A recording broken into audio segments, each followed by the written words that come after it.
We back!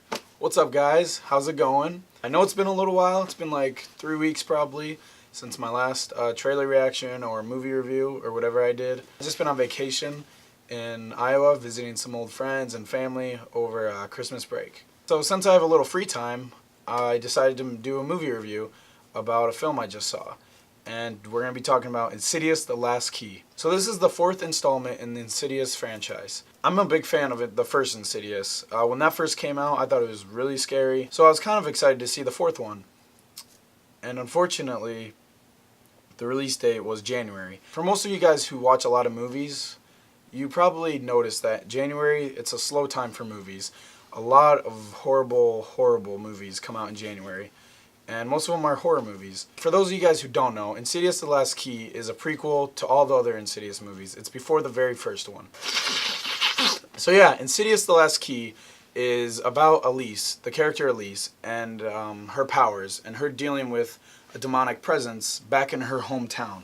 But then as the movie goes on, we get into Elise's older life, and the movie is just filled with cheap scares and loud noises, and it's not really effective. And we've seen it all before. It's nothing new. Unfortunately, James Wan only produced this, so he didn't write it or direct it.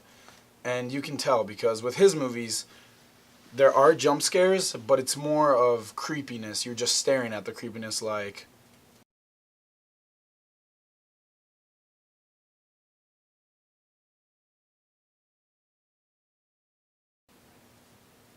What is that? And in this movie, it's more of like loud noises, like bah! Horror is my favorite genre. And the main thing that I hate with horror movies today is that they're just filled with cheap scares. Like, for example, like cats jumping out of a tree or loud noises for no apparent reason. That's not scary.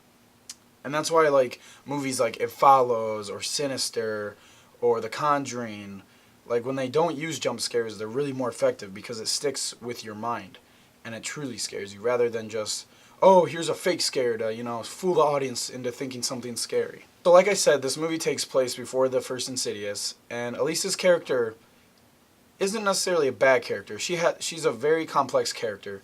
She has a lot to go for her. The way that they tell the story is just so confusing, and they try to add humor in it with the two camera guys who are pretty funny, but sometimes it's just forced and it's not funny. They try to hit on Elise's nieces, and it's just kind of awkward because they're kind of old and they're kind of young, and it's kind of creepy, but it's kind of funny, but it just kind of gets old after the first joke. I don't want to spoil anything for you guys, even though you shouldn't see this movie, but I honestly didn't like it at all. The only thing that was good about it, really, was that there was some very cool scenes that they were going for. I could see what they were doing, but they would end the scene with a jump scare, and they could have done so much more with that. If they wouldn't have just added a fake jump scare, they could have just added something that was actually scary. The guy with the red face, it looks like Darth Maul. Yeah, him. He's in it, but he like pops up for like a split second, like he does in the first one, and you never see him again. And that sucks because that thing is kind of scary looking, and it would be really effective. But like I said before, this movie sucks.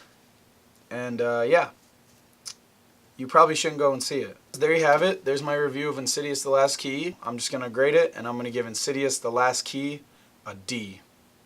Thank you for continuing to watching my videos. Appreciate it. And like, subscribe if you want. And also comment what your favorite horror movie is, ever. Mine would probably either be like Sinister or the original Evil Dead. This past year, 2017, I really liked it. So yeah, guys, I'll see you next time. Later, nerds! Everywhere we go, it's like we making a scene.